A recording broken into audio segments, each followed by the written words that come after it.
This is the Lone Crater YouTube. We hope this video helps.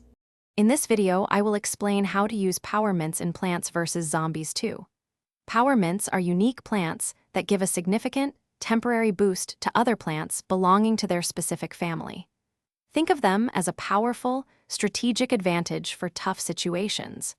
You can earn the special mints currency by participating in the arena mode and completing various in-game quests. These mints are then used to unlock new power mints and upgrade existing ones in the shop. There are many different power mints, each designed to supercharge a specific plant family.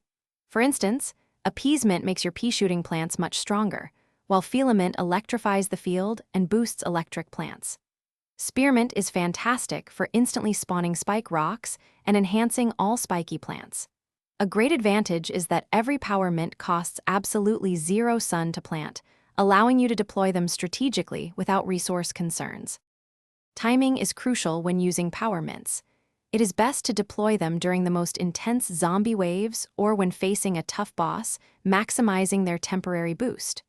Remember, their powerful effects last for a limited time, typically around 8 to 10 seconds, so use them wisely. After activation, a power mint will have a cooldown, which is about 85 seconds for a level 1 mint. A unique benefit is that power mints are immune to most zombie attacks while active. Upgrading your power mints is key to unlocking their full potential. Each upgrade reduces their cooldown time, increases any initial damage they inflict, and extends how long their beneficial effects last on the field.